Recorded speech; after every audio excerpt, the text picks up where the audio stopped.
Halo, Assalamualaikum warahmatullahi wabarakatuh. Selamat malam, salam sejahtera bagi kita semua teman-teman sekalian. Apa kabar? Mudah-mudahan aktivitas kita mulai dari tadi pagi sampai malam ini mendapatkan keberkahan dan keridhaan dari Allah Subhanahu Wa Taala, Tuhan Yang Maha Kuasa, dan kita dalam keadaan sehat walafiat, keluarga kita dalam keadaan sehat walafiat, dan tentu pekerjaan-pekerjaan kita juga ada nilai lebih yang telah kita dapatkan.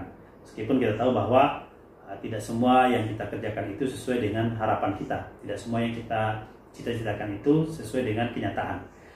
Itu tidak masalah, karena kita tahu bahwa hidup ini adalah perjuangan. Jadi kita perlu perjuangan terus, mulai dari pagi, malam hari, mulai pagi, siang, malam hari kita berjuang. Jadi hidup itu adalah perjuangan. Hidup itu adalah tentang berjuang. Oleh karena itu, teman-teman sekalian, jangan patah arang, jangan patah semangat ketika kita belum sukses, ketika kita belum berhasil, ketika kita belum mendapatkan apa yang kita impikan. Termasuk misalnya mengimpikan agar subscribe kita bertambah. Nah, ini kan menarik. Subscribe dari hari ke hari, dari waktu ke waktu ternyata tidak bertambah, stagnan. Apa yang harus kita lakukan, teman-teman sekalian? Sudah banyak para YouTuber mengupas agar langkah-langkah tertentu dilakukan untuk memperbaiki atau menambah jumlah subscribe-nya, menambah jumlah jam tayangnya, menambah viewernya. Saya sedikit ingin berbagi tentang bagaimana meningkatkan subscribe ini. Teman-teman sekalian, paling tidak ada 3 hal yang harus menjadi perhatian penting kita agar subscribe kita dari hari ke hari, dari waktu-waktu itu bertambah. Jumlah subscribe-nya, kemudian jam tayangnya juga bertambah. Yang pertama adalah memperbaiki kualitas konten. Konten ini kan berbagai macam yang ada bisa kita dapatkan atau bisa kita lihat. YouTuber-YouTuber yang sudah berhasil, misalnya mereka memiliki konten-konten yang unik. Jadi kita tinggal melakukan ATM, misalnya amati, tiru, dan modifikasi. Misalnya ada kontennya terkait misalnya tentang masak-memasak, misalnya kan. Nah, apa yang kita lakukan, apa yang kita kerjakan, kita perlu memperbaiki konten kita tentang memasak, cara masak-memasak. Apa nilai lebih cara kita memasak dengan konten orang lain? Ini pertanyaan mendasarnya. Apa nilai lebihnya? Kalau seandainya konten kita tidak lebih baik daripada konten para chef yang sudah berhasil, viewernya sudah banyak atau subscribe-nya sudah banyak, tentu kita perlu meninjau ulang. Jangan-jangan konten ini tidak cocok lagi untuk kita gunakan. Atau kita modifikasi cara kita memasak, ya, cara-cara yang unik tentunya. Yang kedua, kalau misalnya kita tidak mendapatkan cara-cara yang unik, kita bisa membuat cita rasa yang menarik. Dan tentu harus ada testernya. Bukan kita sendiri yang mencicipi, tapi harus ada tester. Misalnya saudara kita, tetangga kita, tapi itu harus jujur. Ya, artinya ketika orang mencicipi masakan kita, kalau memang enak, ya enak. Tapi kalau misalnya tidak enak, nah itu kita perlu bernegosiasi gitu ya. Bernegosiasi. Amati, tiru, dan modifikasi. Atau misalnya konten kita tentang traveler, jalan-jalan, vlogging, ya, kita snorkeling, berenang, dan seterusnya. Sudah banyak juga konten-konten tentang traveling. Kita butuh modal banyak untuk membuat konten traveling ini. Tapi teman-teman sekalian, sekali lagi saya katakan, amati, tiru, dan modifikasi.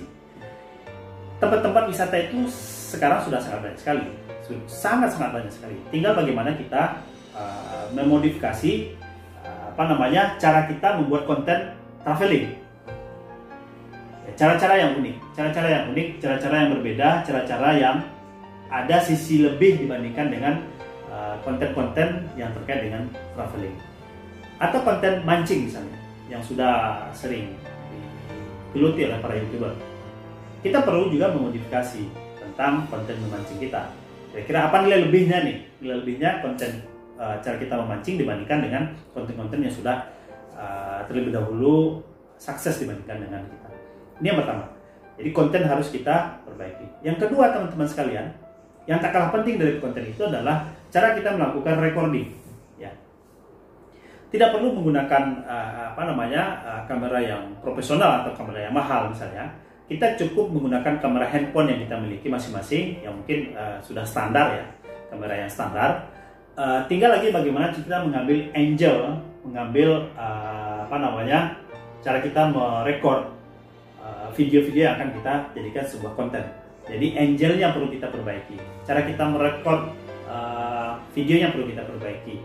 Kemudian bagaimana kita mengambil sisi-sisi yang berkaitan dengan pencahayaan yang perlu kita perbaiki. Ini penting teman-teman sekalian, karena kualitas recording video yang kita buat atau yang kita ambil itu jauh lebih tinggi nilainya dibandingkan dengan kualitas video-video yang biasa-biasa saja.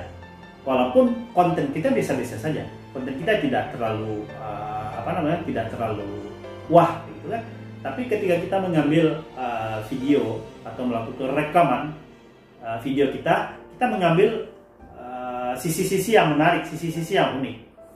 Nah, catatan saya kalau misalnya teman-teman ingin membuat melakukan recording atau merekam videonya, tidak ada salahnya teman-teman membeli tripod yang murah. Intinya begini, ketika kita ingin solo atau mengambil gambar kita hanya sendiri begitu, kita butuh alat bantu. Nah, alat bantu itu adalah tripod. Jadi ada pegangan handphone kita, dudukan handphone kita, sehingga kita pada saat kita melakukan recording itu gambar yang kita ambil tidak goyang, tidak blur, dan juga tidak